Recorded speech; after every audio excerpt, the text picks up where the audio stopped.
Shalom Aleihim. Bapak Yahweh memberkati saudara sekalian. Senang sekali pada pagi ini kita bisa bersama-sama berkumpul kembali untuk memuji dan meninggikan Engkau. Bapak Yahweh senantiasa memberkati kita sekalian. Pada pagi ini saudara-saudara, saya akan perkenalkan ada suami istri yang baru pertama kali hadir dalam ibadah kita. Kemarin sudah diperkenalkan, tapi pagi ini saya perkenalkan lagi karena kita jemaat cukup banyak, yaitu Bapak Franz Edward dan Ibu Mariati Rahel. Di mana duduknya? Silakan berdiri, Bu. Pak, berdiri. Ya, itu saudara-saudara. Ya, kasih tepuk tangan, saudara. Puji Tuhan. Ya, silakan duduk. Pak Franz dan Ibu Mariati ini adalah jemaat YouTube yang ngikutin saya di channel Lukas Sutrisno. Dan beliau datang jauh-jauh dari Tangerang untuk dibaptis pembaharuan. Dan kemarin sudah saya baptis pembaharuan. Jadi kalau ada yang mungkin bertanya, perjalanan dari Jakarta ke Magelang ini bagaimana? Enggak masalah. Ya, selama naik mobil, saya tanya kemarin ada cegatan enggak di jalan masalah virus? Enggak tuh katanya. Jadi bagi saudara yang ada di luar kota, yang juga ingin dibaptis pembaharuan, silahkan datang ke Magelang. Baik Bapak Ibu, pada pagi ini saya akan ajak untuk kita bersama-sama belajar firman Tuhan. Kali ini saya beri tema tentang keunikan kitab suci kita. Beberapa waktu yang lalu saya sudah memberikan beberapa materi ya seputar keunikan, saudara. Saya ingat-ingat ada yang saya beri tema Yeshua dalam kitab Kejadian.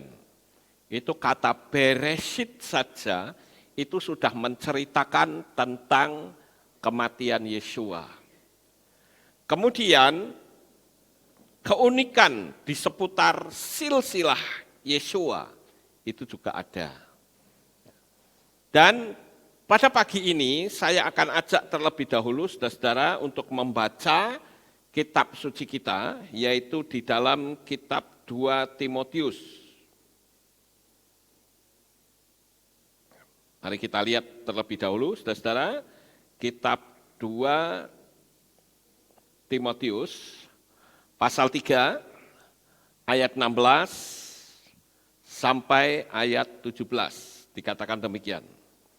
Seluruh kitab diilhami Elohim dan bermanfaat untuk pengajaran, untuk teguran, untuk perbaikan, untuk pendidikan, dalam kebenaran, sehingga manusia Elohim yang dilengkapi untuk setiap pekerjaan baik dapat menjadi sempurna.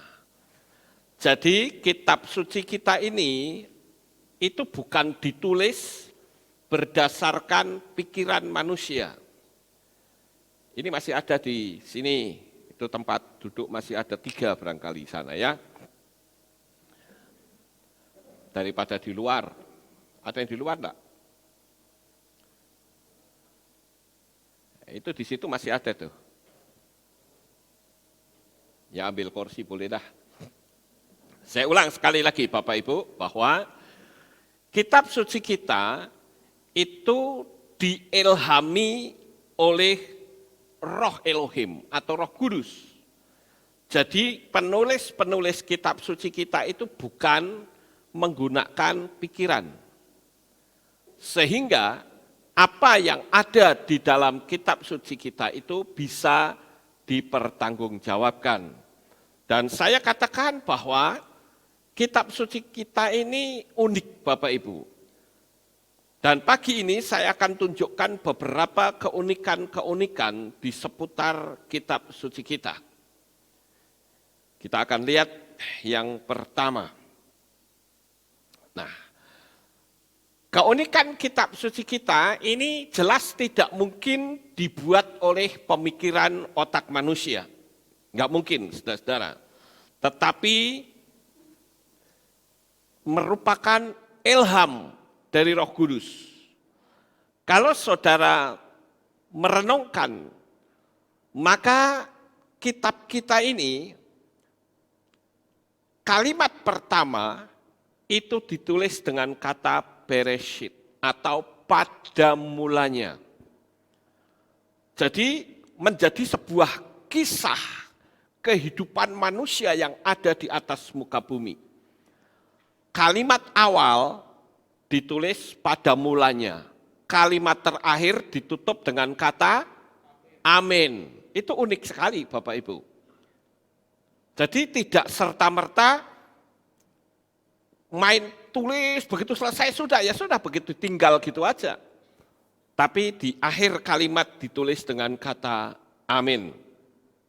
Nah, kalau kita melihat dari huruf pertama kata Bereshit, itu huruf pertamanya adalah Bet. Ya ini Bereshit ya, Bet, Res, Alef, Shin, Yod, Tau. Dibaca Bereshit. Kemudian amin, alef, mem, nun. Itu dibaca amin. Sekali lagi, kata amin ini bukan dari kata amunra. Itu ada yang menafsirkan begitu tuh ngawur, saudara-saudara. Lah Ibrani sama Mesir itu duluan mana? Iya toh? Masa Ibrani nulis amin, Mesir belum lahir, belum ada, saudara-saudara. Sudah ada kata amin, begitu lahir kok katanya, oh ini nyontoh dewanya Mesir lah, ngawur, saudara-saudara.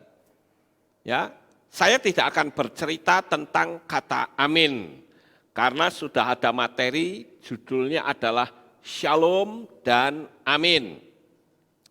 Tetapi yang unik di sini, huruf pertamanya Bet, huruf terakhirnya adalah Nun. Nah, bila dua huruf yang awal dan akhir digabung akan membentuk kata Ben. Ya, Bet sama Nun dibaca Ben, yang berarti putra. Siapa yang disebut putra di sini, saudara-saudara? Tidak lain adalah Yeshua. Nah, berbicara tentang Yeshua, barangkali ada yang berkata, oh yang benar bukan Yeshua Pak. Yang betul Yahshua. Ada juga yang ngomong, oh salah, yang betul itu Yehoshua. Ada lagi yang mengatakan yang betul itu Yahusa. Nah, yang benar yang mana? Nah, kalau kita hanya melihat kalimat, kita jadi bingung Bapak Ibu. Iya ya, kok podo mirip-mirip gitu ya. Yeshua, Yahshua, Yahusa, Yahosua, macam-macam lah. Nah, yang betul itu yang mana? Jadi Bapak Ibu, kalau dikatakan yang betul yang mana, nanti kita akan ketemu apabila kalimat itu diangkakan atau dimasukkan dalam pola digital. Baru kita akan tahu nilai yang sama, yang tepat itu Yeshua, Yahshua, atau Yehoshua. Nanti kita akan sampai ke sana. Nah, Bapak Ibu yang terkasih, kalau kita melihat bahwa dua huruf Bet dan Nun ini berarti putra, itu jelas berkisah tentang Yahweh yang turun ke dalam dunia ini dalam wujud manusia. Dan kita tentu tahu, saudara-saudara, bahwa kata putra yang sekali lagi ini berbicara tentang Yeshua itu sebuah kisah tentang karya penyelamatan bagi umat manusia, bagi saudara dan saya. Dialah yang disebut dengan Alef wa Tau. Alef dan Tau. Berarti ada dalam setiap konsonan di setiap atau di seluruh kitab suci, Dialah Yesua itu adalah batu karang yang teguh.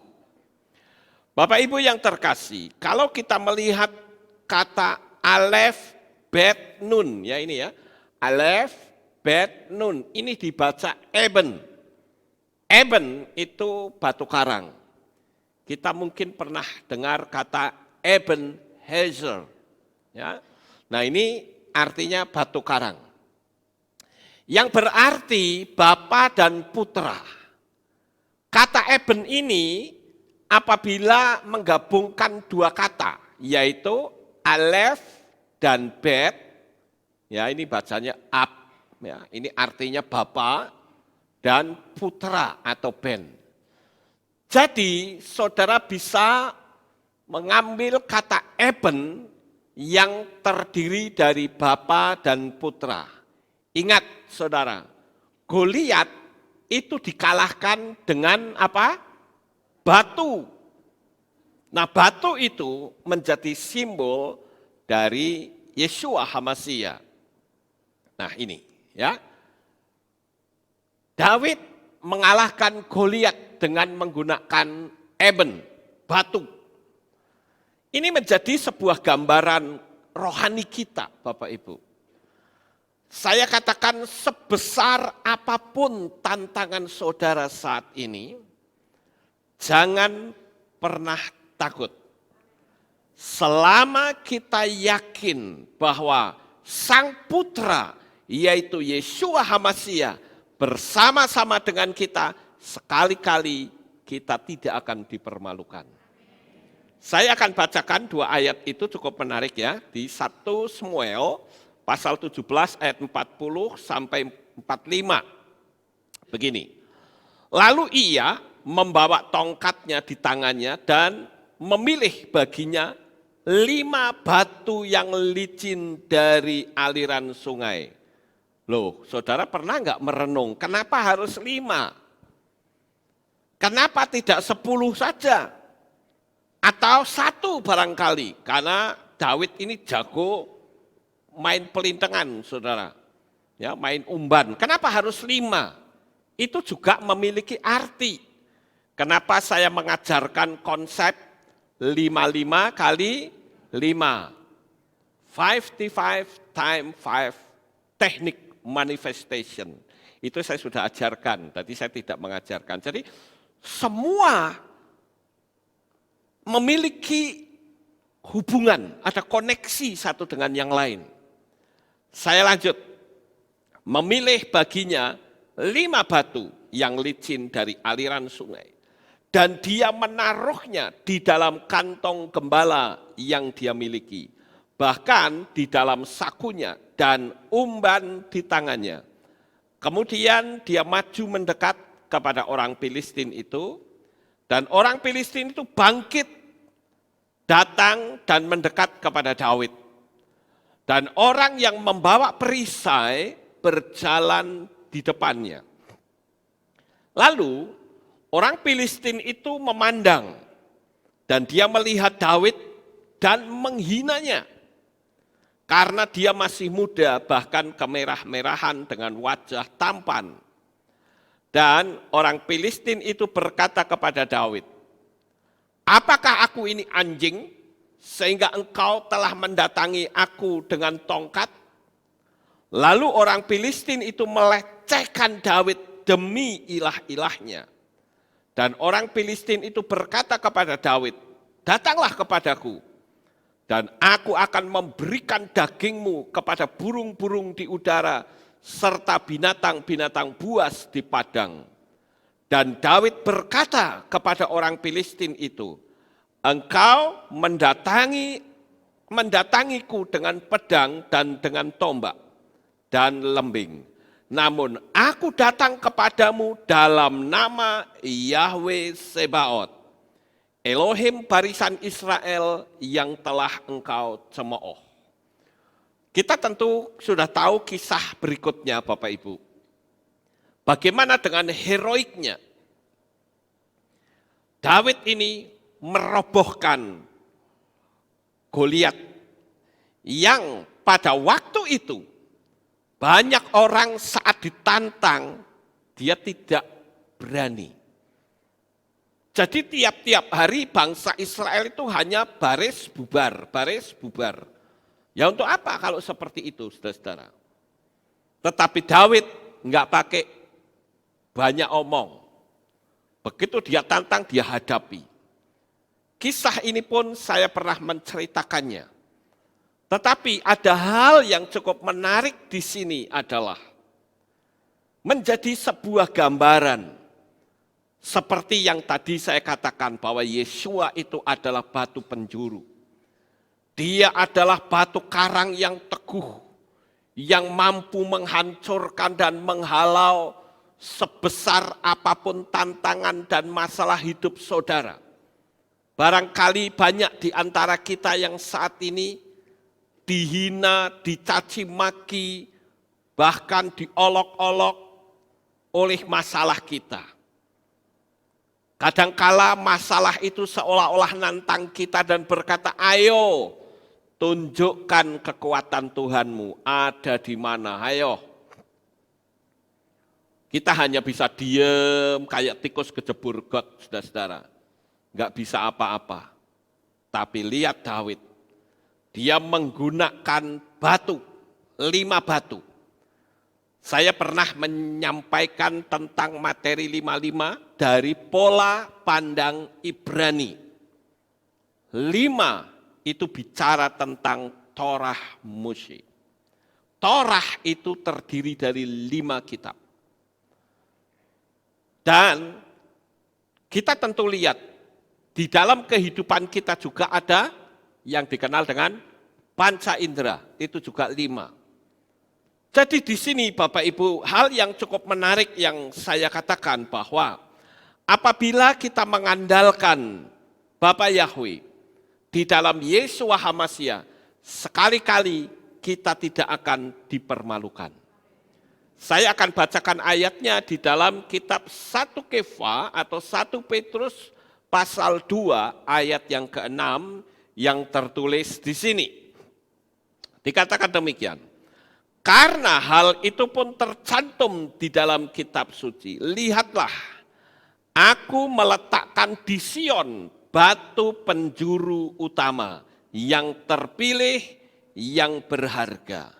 Dan orang yang percaya kepadanya sekali-kali tidak dipermalukan. Haleluya, saya sangat bersuka cita, saudara-saudara. Yakinlah dengan teguh bahwa Yeshua itu adalah juru selamat kita semua. Kalau kita melihat di luaran sana, apalagi di YouTube, saudara, itu begitu banyak orang yang menghina akan keilahian, ketuhanan Yeshua. Kasihan sekali sih sebetulnya.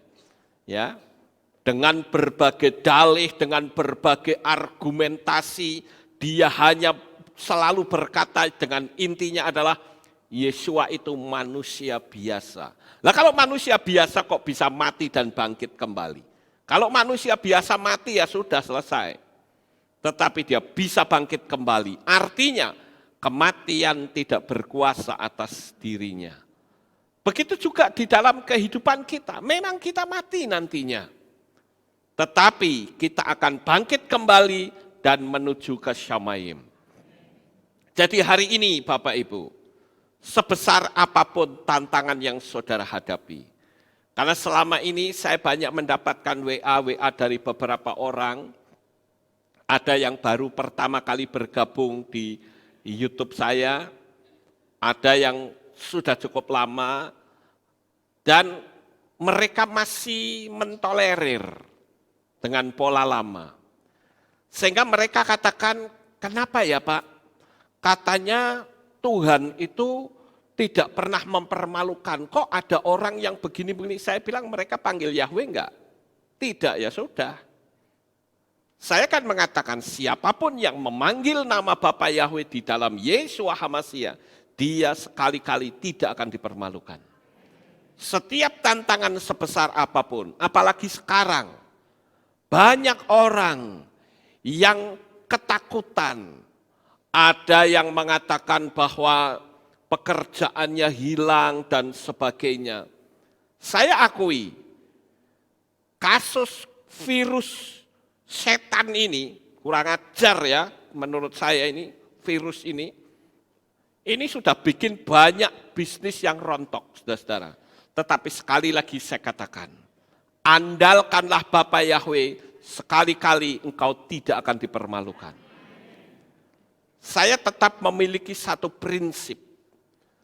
Dalam kondisi keadaan apapun, jangan pernah hutang, apalagi minta. Jangan pernah, Bapak Ibu. Harus kita berani nekat gelundungan.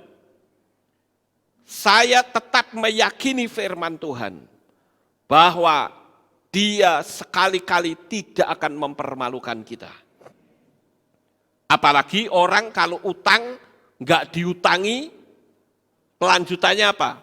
Menghakimi, saudara. Katanya ada kasih dan sebagainya.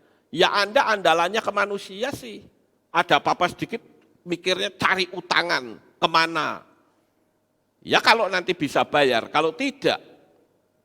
Dan saya katakan, andalkanlah Bapa Yahweh, percayalah Bapak Ibu. Sekali lagi, percayalah, Dia sekali-kali tidak akan mempermalukan manusia yang mengandalkan Dia. Kekuatannya itu maha dahsyat. Kalau saudara yang hari ini mengalami keraguan akan kehidupan di masa depan, saya katakan, ayo, saya perhadapkan dengan sebuah tantangan ini.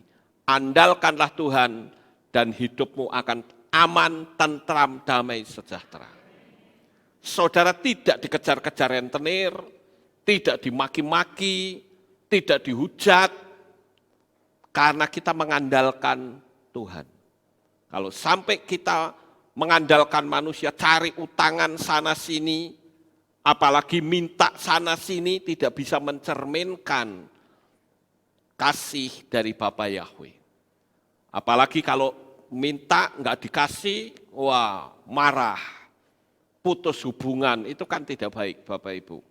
Kenapa saya harus menyampaikan seperti ini? Karena saya punya keyakinan penuh bahwa Bapa Yahweh di dalam Yesua HaMasiah bukanlah Tuhan yang mati, tetapi Tuhan yang hidup, yang selalu melindungi kita semuanya.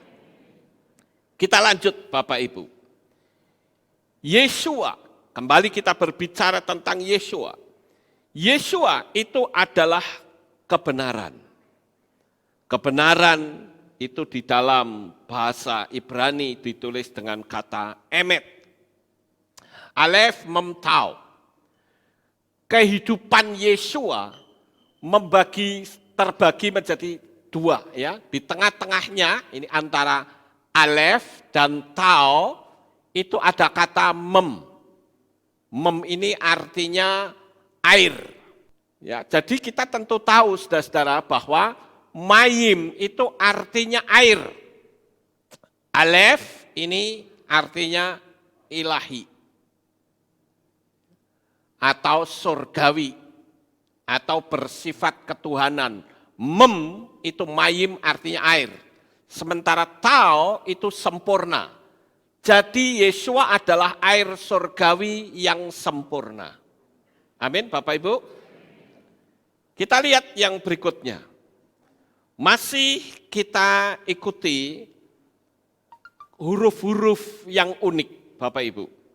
Yaitu kata mem atau mayim yang berarti air. Air apa? Air kehidupan. Itu ada di dalam kitab Yesaya. Mem atau mayim itu memiliki angka gematria 40. Dan itu dipakai juga di kata Masiah. Huruf pertamanya adalah mem. Jadi Masiah itu huruf pertamanya adalah mem yang memiliki nilai 40. Nah Bapak Ibu yang terkasih, kalau kita lihat bahwa setiap orang yang memiliki kesukaan Torah Yahweh itu digambarkan seperti pohon yang ditanam di tepi aliran air. Mayim itu air. Jadi orang yang berpegang kepada kebenaran Torah itu seperti pohon yang ditanam di tepi aliran air. Sekarang kita akan melihat kembali ke misteri angka gematria Mayim. Mem, yaitu 40. Ini juga memiliki keunikan tersendiri, Bapak Ibu. Air bah pada zaman Noah selama berapa hari, saudara? 40 hari, 40 malam. Kembali ada keunikan di sini. Ya, air itu menutupi bumi ini selama 40 hari, 40 malam. Kemudian kita juga melihat bangsa Israel ada di padang gurun berapa lama? 40 tahun. Kembali angka 40. Ya. Kemudian ketika mereka akan keluar dari Mesir, itu harus melewati lautan Kolsom, melewati air, Mayim. Itu kehidupan barunya mulai muncul di situ, Bapak Ibu. Kenapa saya katakan kita percaya kepada Bapak Yahweh di meterai, dalam meterai baptisan. Itu sudah ada gambarannya. Kemudian kita melihat Mose pada waktu dia berada di Gunung Sinai. Selama berapa lama?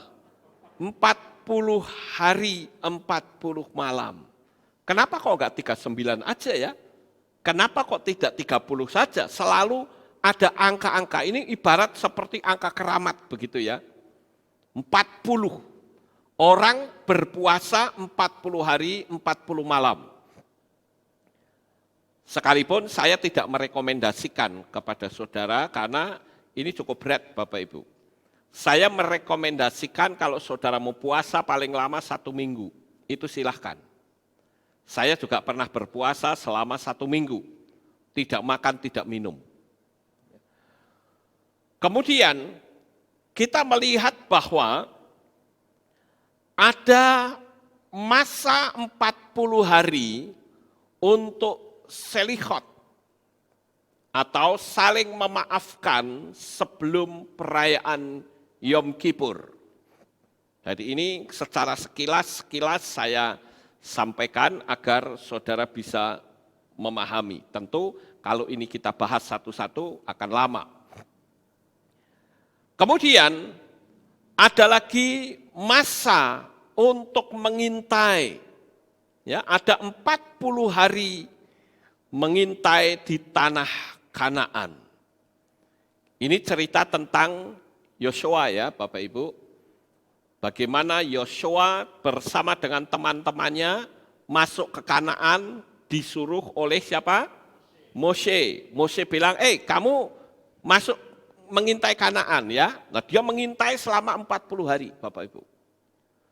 Dan pada waktu pulang dia mesti kasih laporan kepada Mose. Bagaimana keadaan tanah itu? Cuman sayangnya memang 10 orang mayoritas mengatakan bahwa Kanaan itu orangnya gede-gede. Kita nggak perlu masuk. Tetapi yang 2 orang yang bernama Yosua bin Nun dan Kaleb bin Yefune, dia mengatakan kita akan perangi dan kita pasti bisa mengalahkannya. Nah singkat cerita Bapak Ibu, ketika mereka melakukan penyerangan, ternyata yang 10 orang itu semuanya mati. Sesuai dengan apa yang dia ucapkan. Makanya kita mesti berhati-hati ya dalam kita berbicara Bapak Ibu. Kalau kita bicaranya negatif terus, ya yang negatif yang akan kita dapatkan. Tetapi kalau kita bicaranya positif, ya positif yang akan kita dapatkan. Sampai di sini paham Bapak Ibu? Yang penting kita klaim, kita pegang janjinya Bapak Yahweh. Bahwa sekali-kali Dia tidak akan pernah mempermalukan kita. Apalagi kondisi-kondisi yang seperti sekarang ini, enggak usah saudara takut. Banyak orang-orang di luar saya menakut-nakuti. Saya jujur, saya enggak takut, saudara. Orang bilang, oh Pak Lukas sok bagaimana orang firman Tuhan yang ngajarin kok. Kapan kita mau mempraktekkan firman Tuhan kalau bukan sekarang? Betul nggak Bapak Ibu? Kecuali kalau kita jarak, lah itu lain masalahnya. Kita kan nggak jarak. Jadi kita sebagai anak-anak Bapak Yahweh itu harus kita tahu bahwa kondisi dunia itu memang sudah begitu. Kan saya berkali-kali katakan bahwa dunia ini tidak menuju yang lebih baik. Enggak. Tapi akan terus semakin banyak kesulitan karena kita sudah masuk di masa yang sukar. Kita akan menghadapi banyak sekali kesulitan-kesulitan. Tetapi percayalah, sesulit apapun selama kita bersama dengan Bapa Yahweh di dalam Yesua, tidak ada kesulitan yang tidak bisa kita atasi. Cuma masalahnya kan banyak orang yang ragu. Ragu lalu ragu ngomong, ya sudah. Alam supranatural kita rusak semua Bapak Ibu. Oleh karena itu pada pagi ini saya ingin mengajak untuk kita menyadari bahwa saudara hidup di dunia tidak sendirian. Tetapi saudara bersama dengan Sang Pencipta alam jagat raya, yaitu Yeshua HaMashiach. Kita lihat yang berikutnya, Yeshua juga. Sebelum dia mulai masuk dalam pelayanan, dia juga berpuasa selama 40 hari, 40 malam. Kemudian kita lihat yang lain. Yeshua terangkat ke Shamayim setelah 40 hari menurut perhitungan Omer. Nah, apa itu perhitungan Omer? Saudara bisa lihat materi saya tentang menghitung Omer, itu sudah saya terangkan. Ya, jadi saya tidak akan menerangkan hal ini, lihat saja di sana. Kemudian Yeshua bangkit pada tanggal 12 Nisan, persis hari raya buah sulung, pada saat orang menghitung Omer menuju hari yang ke-50 untuk perayaan Syavuot, maka pada saat menghitung Omer, yaitu hari yang ke-40, Yeshua terangkat ke Shamayim, tanggal 25 bulan Iyar. Saudara juga bisa melihat materi saya yang lain yang menyangkut masalah ini, yaitu tentang perayaan 7 hari raya. Jadi saya hanya ringkas-ringkas ini supaya saudara tahu. Kemudian kita lihat proses reproduksi manusia juga membutuhkan waktu 40 hari untuk mendapatkan fetus atau janin dari masa pembuahan sel telur. Kemudian usia kehamilan manusia itu juga memakan waktu 40 minggu sebelum dilahirkan. Jadi selalu ada kaitannya ya Bapak Ibu. Maka saya katakan kitab suci kita itu cukup unik. Nah sekarang kita akan masuk lebih dalam tentang Yeshua. Kenapa saya selalu mengatakan yang paling tepat itu Yeshua, bukan Yahshua. Sekalipun orang menganggap Yahshua itu yang paling benar.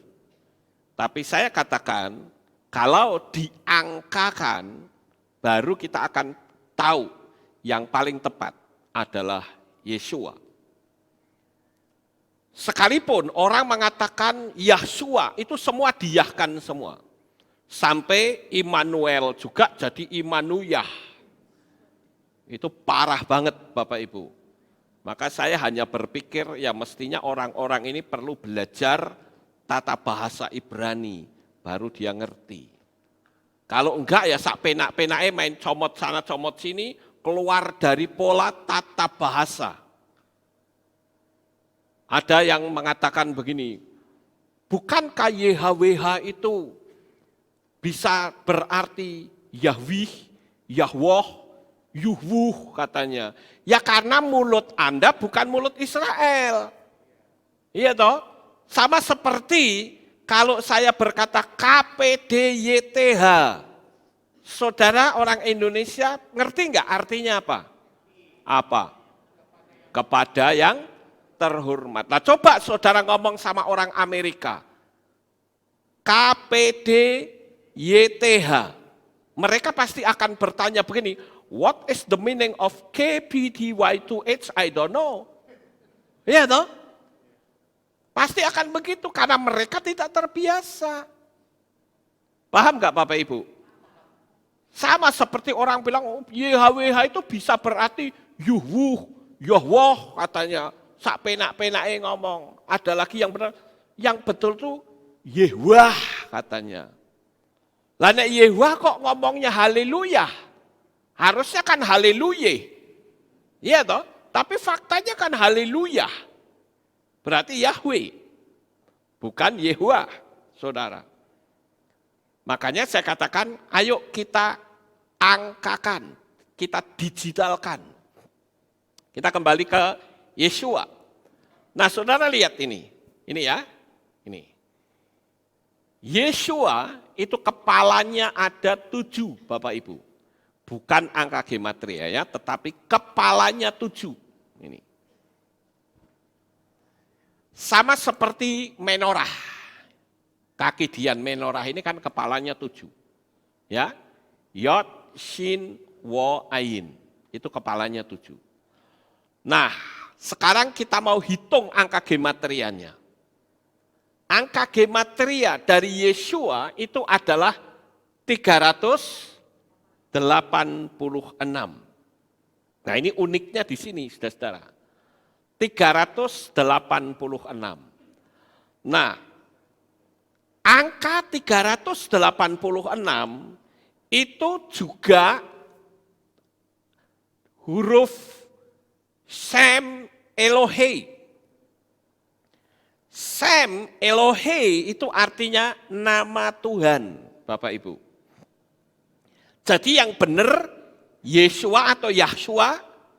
Yeshua. Kenapa? Karena angkanya sama. Kalau Yahshua jumlahnya tidak 386. Itu sudah pasti. Dan tidak mungkin membentuk kata nama Tuhan. Ini kan jelas. Sem Elohe. Yeshua, Sem Elohe. Ya Bapak Ibu. Jadi kita mesti paham itu. Kemudian angka 386 itu untuk kalimat apa? Ternyata tertulis kata Yahweh Bemesia. Yod, He, Wo, He, ini Yahweh. Bemesia, Bet, Mem, Shin, Yod, Het. Bemesia, ini kalau dihitung jumlahnya 386. Yahweh sang penyelamat. Mesias itu kan penyelamat, Bapak Ibu. Jadi kalau dibilang Yeshua bukan Yahweh, wah repot kita. Lalu Yeshua itu siapa? Ada teori Tertullian, atau saya nyebutnya Tertullianus, yaitu teori yang menyatakan Tritunggal. Tritunggal itu 3 pribadi yang menyatu. Saya katakan keliru. Tetapi satu pribadi bisa 3, bisa 10, bahkan bisa 1 juta. Apakah berarti pribadinya itu berbeda? Ya tidak, saudara. Ini banyak orang yang tidak paham di sini. Kalau saya untuk mengartikan Yahweh Ehad tetapi bentuknya jamak itu gampang. Saya suka ditanya orang, Pak Lukas, kalau Pak Lukas katakan bahwa Tritunggal itu berarti salah, bagaimana dengan Yeshua yang berdoa kepada Bapa? Bukankah itu pribadi lain? Ya karena Anda pakai pola logika manusia. Tapi coba kalau pakai logikanya Tuhan. Kalau saya mau tanya seperti ini, tolong jawab dengan jelas. Ya, jawab dengan jelas. Bapak Yahweh itu maha kuasa atau tidak? Maha kuasa. Ya, ngomongnya kurang banter. Jangan ditutup dulu. Saya perlu kasih tahu, minggu yang lalu saya sudah memberitahu kepada jemaat, kalau saudara pakai masker, itu jangan lebih dari 10 menit. Ya, karena itu saudara akan mengalami, dalam bahasa kedokteran itu namanya hipoksia. Hipoksia itu adalah kekurangan oksigen yang akan bisa merusak otak secara permanen. Ya, hati-hati Bapak Ibu. Jadi jangan ketakutannya berlebihan gitu loh. Di sini nggak ada virus. Ini juga ada hand sanitizer di sini. Kita masuk cuci tangan. Ini sebelum ibadah juga disemprot. Ya, pagi tadi disemprot sama Hameng. Seluruh ini. Saya ngomong di sini pun sak muncrat-muncratnya lidah saya nggak akan sampai ke sana. Paling-paling jatuhnya di situ. Ya toh. Jadi nggak usah ketakutan. Orang kena hipoksia, saudara tahu. Ini yang ngomong dokter loh. Minggu yang lalu saya sudah kasih tahu. Orang kena hipoksia itu ciri khasnya itu mulai agak geliang, pusing-pusing sedikit gitu. Nah itu artinya kena hipoksia mulai. Dan kalau itu terus secara rutin, syaraf atau sel-sel di otak saudara itu akan mengalami banyak kerusakan karena oksigennya berkurang. Saudara nggak percaya, coba lihat di internet, ketik hipoksia artinya apa. Kecuali, karena mungkin ada yang bertanya begini, loh itu dokter kalau membedah kan pakai masker, maskernya beda. Saudara harus tahu, masker-masker yang dipakai dokter bedah dengan yang dipakai saudara itu beda. Ya. Jadi saya ingin buka maskernya, kecuali yang pakai itu ya, yang pakai tutup. Buka maskernya, jawab pertanyaan saya. Bapak Yahweh itu maha kuasa atau tidak? Nah kan banter, saudara, ditutupi orang banter. Ya toh? Sekali lagi, Bapak Yahweh itu maha kuasa atau tidak? Nah sekarang, dengan kemahakuasaannya Bapak Yahweh, bisa enggak dia menjadi sejuta fenomena? Bisa. Ya. Nah sekarang, apakah dengan sejuta fenomena berarti ada sejuta pribadi? Ya tidak, pribadinya satu, saudara-saudara. Mosok Bapak Yahweh kok kalah sama Sun Gokong? Sun Gokong itu bisa menjelma menjadi 10, 20 tergantung musuhnya. Musuhnya 100, dia bisa membelah diri jadi 100. Apakah berarti Sun Gokongnya itu ada 100 pribadi? Ya tidak. Itu dunia alam roh loh Bapak Ibu. Bapak Yahweh yang maha kuasa itu bisa menjadi sejuta fenomena karena dia maha kuasa. Itu loh. Lah kalau saudara berkata tidak bisa ya berarti tidak maha kuasa, betul enggak? Sekarang pertanyaan yang terakhir. Dengan kemahakuasaannya Bapak Yahweh, dia bisa enggak berdialog dengan fenomenanya sendiri? Bisa, gampang saudara-saudara. Wong maha kuasa, mau apapun ya bisa. Gampang sih sebetulnya. Jadi kalau Yesua itu berdoa kepada Bapa, itu mewakili kita. Kemarin kita kan sudah dengar tema saya, yaitu apa? Tumbal.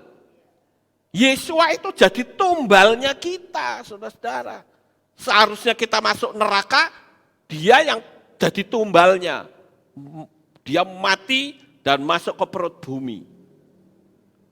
Jadi inilah yang saya perlu katakan kepada saudara sekalian, betapa kita perlu bersyukur karena kita punya Mesias. Yesua HaMasyiah itu adalah Yahweh sendiri yang turun ke dalam dunia ini. Tapi kalau saudara enggak memahami konsep ini, saudara anggap Yesua itu ya pribadi lain. Nah, kalau pribadi lain ya apa bedanya kita menyembah Trimurti? Sama saja itu pribadinya lain. Ya Bapak Ibu. Nah Tertullianus itu mengajarkan tapi menggunakan pola paganisme. Ya maklum dia nggak ngerti dunia alam roh. Kalau orang yang ngerti dunia alam roh gampang. Yahweh itu maha kuasa. Dengan kemahakuasaannya dia bisa menjadi sejuta fenomena. Fenomena burung bisa nggak? Bisa. Fenomena manusia bisa nggak? Bisa. Fenomena awan bisa nggak? Bisa. Namanya saja maha kuasa kok. Saudara lihat pada waktu bangsa Israel di padang gurun. Itu tiang awan itu jangan saudara pikir itu awan alamiah loh. Enggak, itu fenomenanya Bapak Yahweh. Kalau fenomena itu alamiah, kena angin kabur, sudah Bapak Ibu. Tapi itu selama 40 tahun dia pimpin bangsa Israel. Kalau sudah sore, berubah menjadi api, menyala terang. Sehingga di tempat yang dingin sekali, bisa hangat karena ada api Bapak Yahweh. Itu fenomena. Nah kalau saudara bilang, oh bukan, berarti Bapak Yahweh kalah dong sama setan. Saudara pernah dengar Banaspati? Banaspati itu setan api Bapak Ibu. Makanya saya katakan semua yang ada di dunia itu niru Bapak Yahweh. Bapak Yahweh bisa menjadi api, setan juga bisa, yaitu Banaspati tadi. Ya Bapak Ibu. Terlepas dari orang suka atau tidak konsep yang saya ajarkan, tetapi itulah alam supranatural. Bapak Yahweh bisa jadi manusia dulu pada waktu Hananya, Misael, Azaria, yang orang kenal Sadrah, Mesah, dan Abednego. Ketika dia dimasukkan ke dalam peleburan api yang menyala-nyala, siapa sosok lain yang ada di dalamnya yang dilihat oleh Raja Nebukadnezar? Tadinya yang dimasukkan 3 kok ada 4 orang. Siapa itu? Dialah Yahweh yang menjadi manusia. Cuman itu kan tiba-tiba jadi manusia, saudara. Kalau Yeshua itu Yahweh yang jadi manusia tetapi dengan pola manusia secara natural. Secara alamiah. Dia harus dilahirkan dulu, dia harus dibesarkan dulu, sama seperti kita. Nah itu merupakan apa? Wakil dari kita semua, Bapak Ibu. Kita lanjut yang berikutnya. Nah sekarang kita lihat kata nahas, ya, nahas, nun, het, shin, ini membacanya nahas, dan kata Mesia. Itu nilainya 358. Ada hubungan apa ini antara si ular dengan Yeshua? 1 Korintus 15 ayat 45 dikatakan, demikian pula telah tertulis, manusia Adam yang pertama telah menjadi jiwa yang hidup, Adam yang terakhir sebagai roh yang menjadikan hidup. Jadi Bapak Ibu, kalau angka nahas itu ular, dan angka Mesiah itu sama, bukan berarti Yeshua itu ular. Jangan salah Bapak Ibu. Penerangannya adalah ini merupakan nubuatan. Ketika manusia jatuh di dalam dosa, Bapak Yahweh sudah membuat sebuah nubuatan di dalam kitab Bereshit, ya, di sana dikatakan demikian. Dan aku akan mengadakan permusuhan antara engkau dengan wanita ini, antara keturunanmu dengan keturunannya. Dia akan meremukkan kepalamu dan engkau akan meremukkan tumitnya. Nah ini artinya nubuatannya tergenapi Bapak Ibu. Ketika Yeshua disalib, itu sama saja si ular itu mematok kaki. Ya, mematok kaki Dia akan meremukkan kepalamu dan engkau akan meremukkan tumitnya. Jadi keturunan si ular itu, si setan itu meremukkan tumitnya sampai Yesua berdarah-darah. Tetapi kepala ular diremukkan. Paham nggak Bapak Ibu? Jadi ini sebetulnya adalah simbol dari kemenangan Yesua. Nubuatannya digenapi. Akibat manusia jatuh dalam dosa, Bapak Yahweh membuat sebuah nubuatan bahwa keturunan perempuan ini akan meremukkan kepala ular. Dan ketika Yesua mati di kayu salib, itulah kemenangan kita semua Bapak Ibu. Kenapa? Karena Yesua mati dalam ketaatan selaku manusia mewakili kita. Dia diolok, dihina, dicaci maki, ditelanjangin. Saudara pikir Yesua waktu disalib itu pakai celana? Enggak Bapak Ibu. Setan betul-betul murka dan mempermalukan habis-habisan. Itu yang disalib itu kan sudah disopankan pakai celana. Tapi aslinya tidak. Makanya disebut sebagai Adam kedua. Adam pertama pada waktu dia jatuh dalam dosa, kemuliaan Bapa Yahweh yang ada di dalam dirinya rontok. Sehingga dia tahu, loh kok saya telanjang. Sampai di sini paham Bapak Ibu? Jadi ketika Yesua di kayu salib, itu Adam kedua dia ditelanjangi total. Dan disitulah kemenangannya. Yesua mati.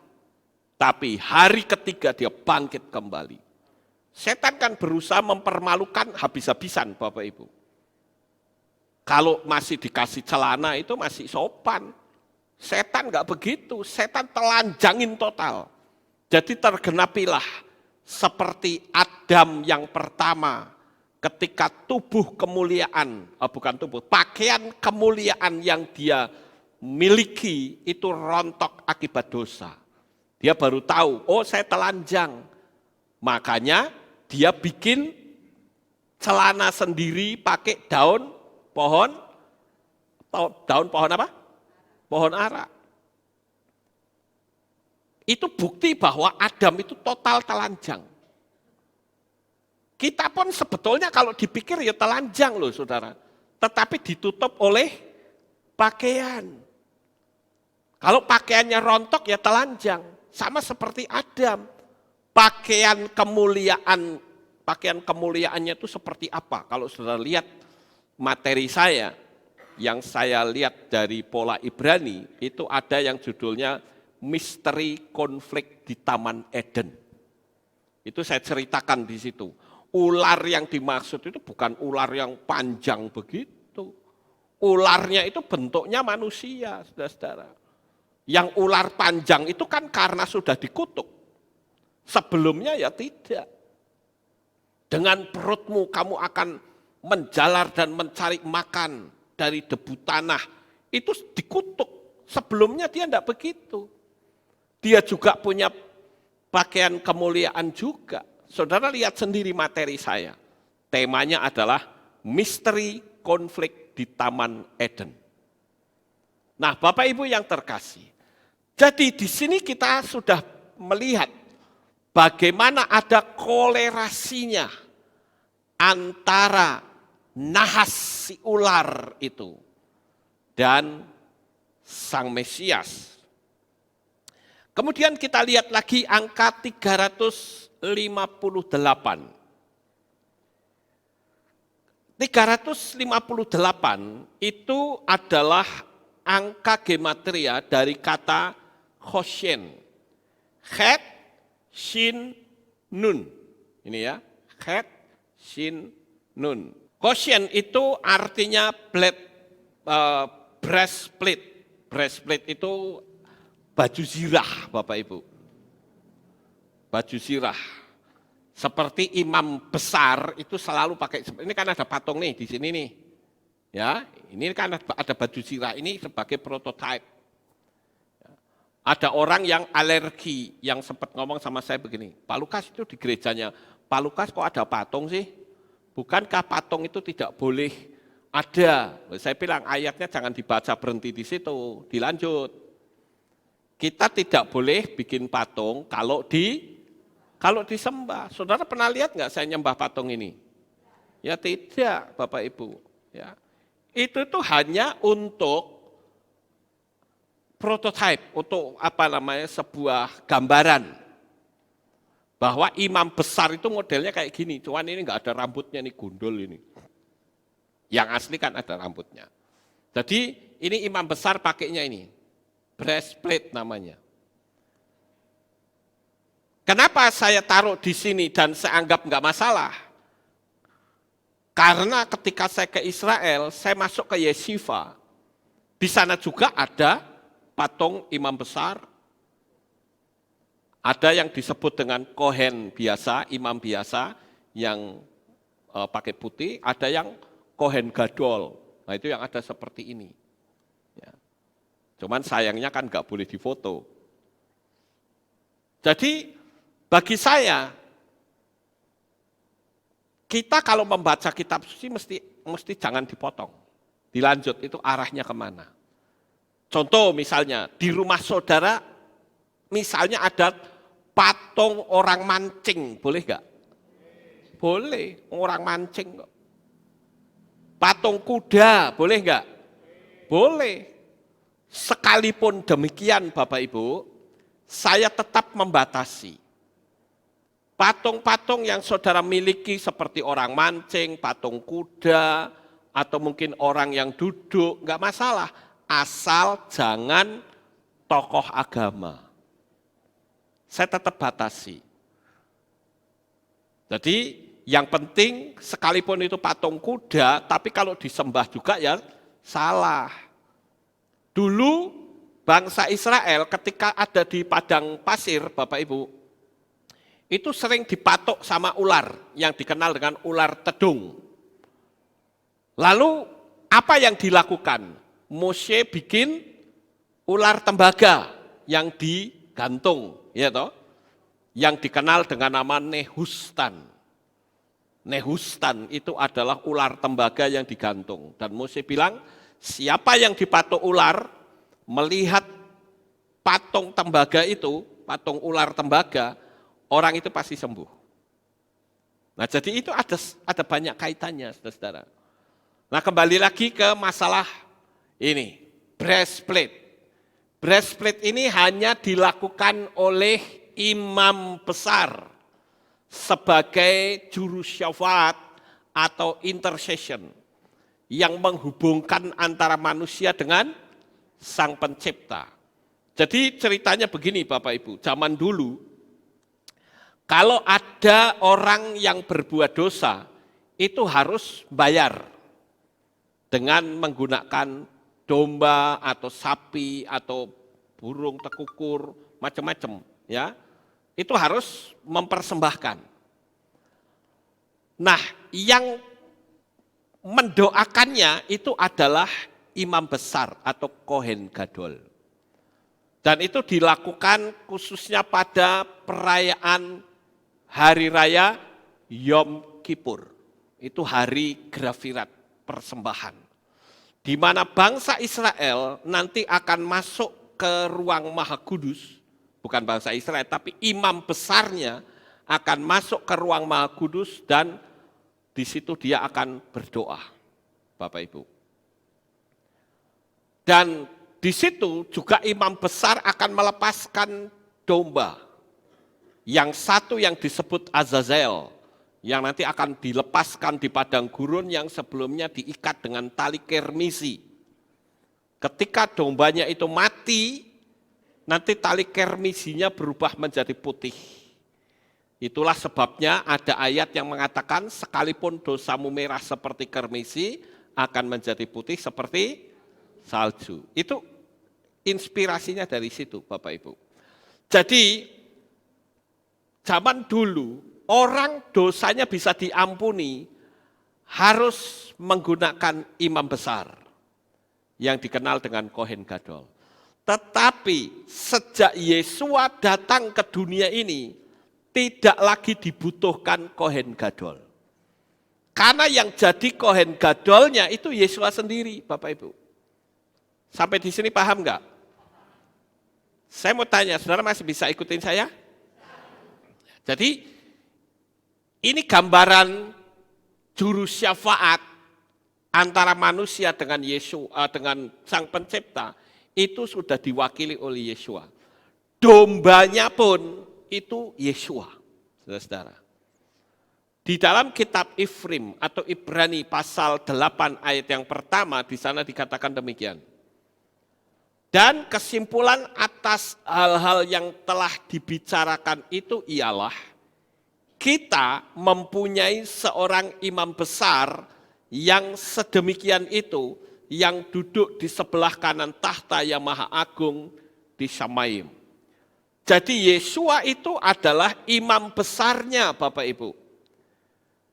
Kita tidak perlu lagi mempersembahkan domba seperti bangsa Israel, tidak perlu.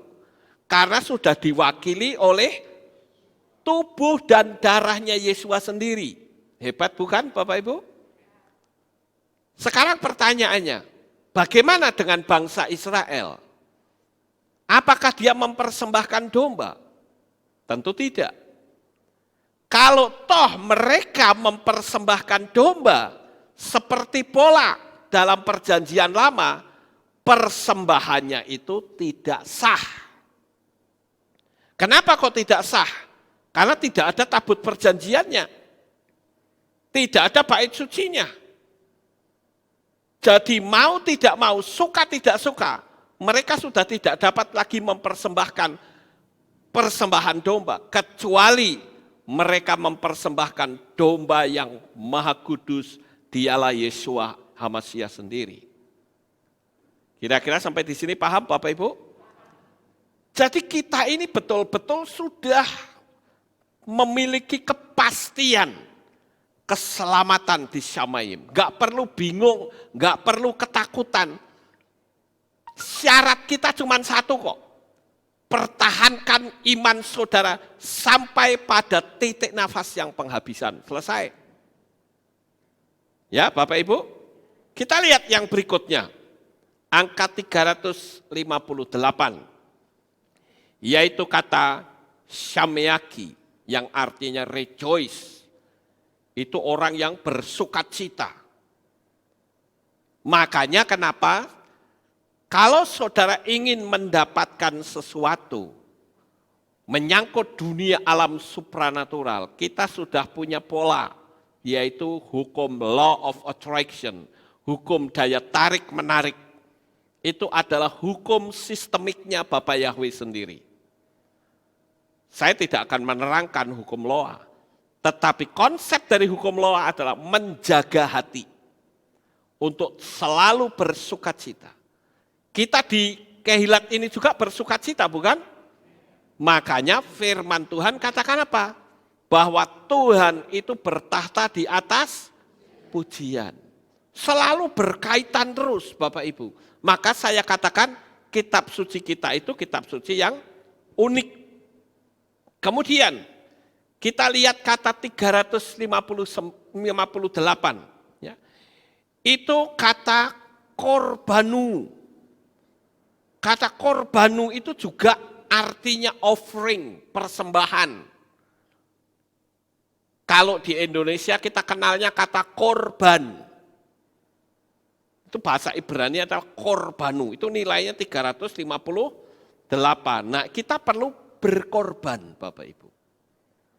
Yang disebut berkorban itu tidak harus berupa uang, tidak harus.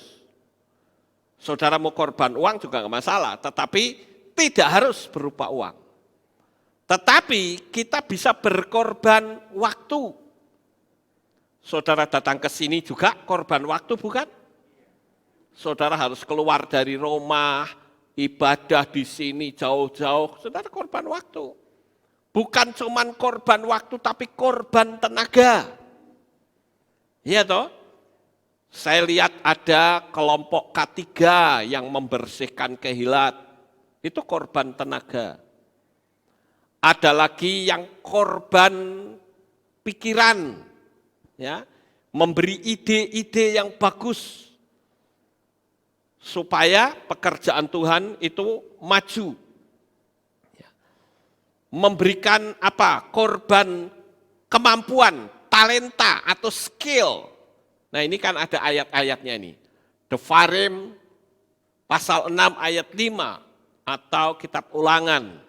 Di situ dikatakan kasihilah Yahweh Elohimmu dengan segenap, bukan separuh hati, tapi segenap hati. Ya. Kemudian ini juga ya, Efesus 5 ayat 16. Kita harus berani menebus waktu. Waktu yang kita buang sia-sia. Seperti saya. Saya dulu orang yang membuang waktu dengan sia-sia. Saat belajar, saat sekolah saya harusnya pakai untuk belajar, malah tak pakai untuk hidupnya ngawur, saudara-saudara. Tapi begitu bertobat saya tebus waktu. Saya tiap hari terus belajar dan terus belajar. Apalagi saya menayangkan materi-materi itu di YouTube. Jadi saya harus bisa membagikan materi-materi yang ya barangkali sedikit berbeda dengan yang lain. Tetapi saya ambil dari pola Ibrani. Ya Bapak Ibu, jadi itulah yang harus kita lakukan. Ini skill, ini bicara tentang talenta. Kita punya talenta apa? Jangan dipendam Bapak Ibu, kembangkan talenta saudara. Kemudian yang berikutnya, dunia itu mencintai dengan sebuah motif. Misalnya, I love you because you are make me happy. Aku mencintai kamu karena kamu membuat aku berbahagia. Ini ya. I love you because you are beautiful. Aku mencintai kamu karena kamu cantik. I love you because you are loving. Aku mencintai kamu karena kamu juga mencintai. Tetapi beda dengan cinta yang dari Tuhan. Cinta yang dari Tuhan dikatakan apa? Although you are always angry, I still love you. Jadi sekalipun kamu selalu marah, tetapi saya tetap mencintaimu. Even though you hurt me, sekalipun kamu melukai aku, I still love you. Aku tetap mencintai kamu. Paham gak Bapak Ibu? Perbedaannya itu menyolok sekali. Jadi kalau kita mau menggunakan polanya Tuhan, kita bisa berkata begini, sekalipun hujan, aku akan tetap ibadah. Sekalipun jauh, aku akan tetap beribadah. Sekalipun, kan cintanya dari Tuhan kan selalu sekalipun. Makanya di sini saya kasih tulisan ya, trust, ya, true love, ya, true love. True love itu disingkat dari trust, romance, understanding, excitement. Kemudian love, listening, overcoming, valuable, dan everything. Saya nggak akan terangkan ini, akan panjang Bapak Ibu. Kita sudah lebih dari 1 jam. Tapi saya percaya, keunikan kitab suci ini tidak ada duanya di kitab suci manapun. Dan itu sebabnya, semakin kita mempelajari, semakin banyak hal-hal unik yang bisa kita terima, yang bisa kita dapatkan. Amin. Sukses besar untuk saudara. Bapak Yahweh memberkati. Haleluya. Kita tunduk kepala dan kita akan berdoa. Kami mengucapkan terima kasih dan syukur kepadamu ya Bapak Yahweh. Di pagi yang indah ini kami bersama-sama telah mendengarkan renungan firman-Mu. Biarlah apa yang kami dengar kami boleh tanamkan di dalam hati.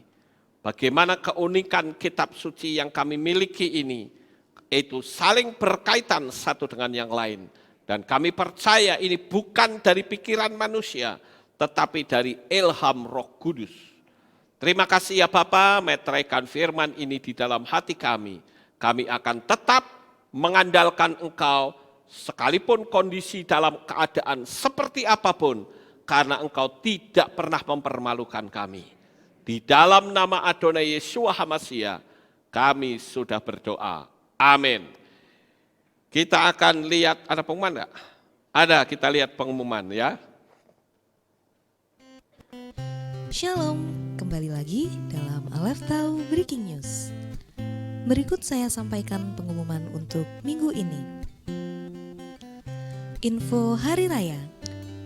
Hadirilah ibadah Hari Raya Tisha B'Av pada hari Rabu 29 Juli 2020 pukul 6 sore. Dan dalam rangka memperingati Tisha B'Av, jemaat dihimbau untuk berpuasa selama 25 jam mulai tanggal 29 Juli 2020 pukul 6 sore hingga tanggal 30 Juli 2020 pukul 7 malam. Info multimedia.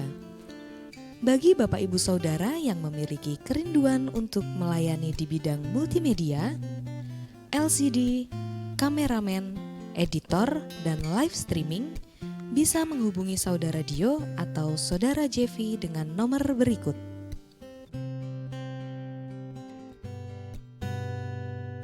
Kami mengajak jemaat untuk tetap mematuhi protokol new normal ibadah dengan berjaga jarak saat meninggalkan kehilat. Demikian pengumuman untuk minggu ini. Sampai jumpa di ibadah selanjutnya. Bapak Yahweh memberkati. Ya, itulah pengumumannya dan kita tidak ada pengumuman lain. Kita akan akhiri kebaktian kita Bapak Ibu. Mari kita bangkit berdiri, kita tutup dalam doa. Terima kasih ya Bapak Yahweh, selesai sudah ibadah kami dari awal pertengahan sampai pada akhirnya. Sebentar lagi anak-anak-Mu akan pulang ke rumah mereka masing-masing. Kami mohon perlindungan dan tuntunan Tuhan, sehingga mereka sampai di rumah dengan selamat. Pertemukan kembali pada jam-jam ibadah mendatang di dalam ikatan tali kasih-Mu. Terima kasih ya Tuhan, inilah doa syukur yang kami naikkan kepadamu, dalam nama Adonai Yeshua HaMashiach, kami sudah berdoa. Mari kita angkat tangan kita, dan kita akan menerima berkat Kohanim. Haleluya. Yevarecha Yahweh wa yishmereka.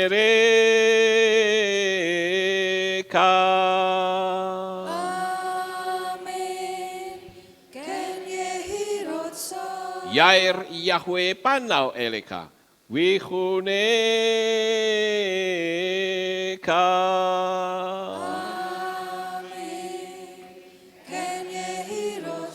Yesa Yahweh panau eleka, wa yashem lecha shalom.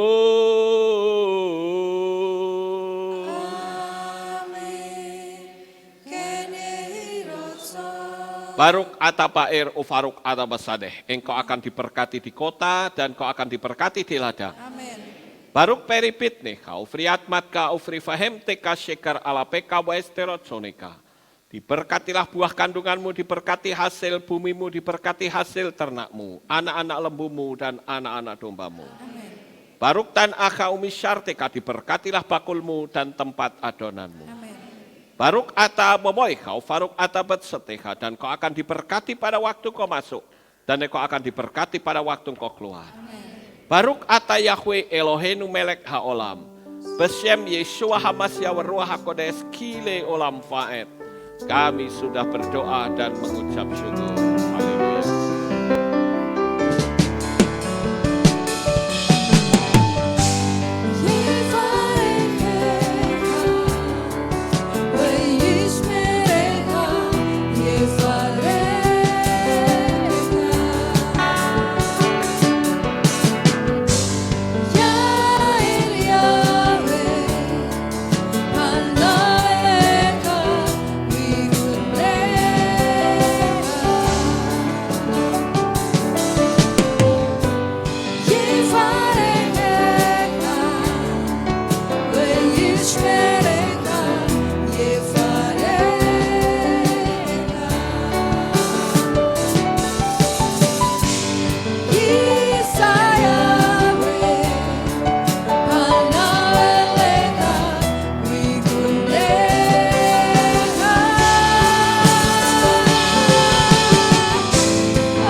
Dikala ku berdoa teringat kamu,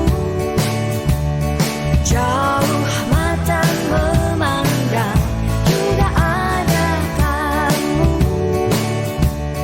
Karena besar kasih-Nya kita dijadikannya satu dalam keluarga besar Yesus Tuhan. Senyum dan air matamu dalam kasih Yesus, berpisah bertemu lagi. Senyum dan air matamu dalam kasih Yesus, berpisah untuk bertemu lagi.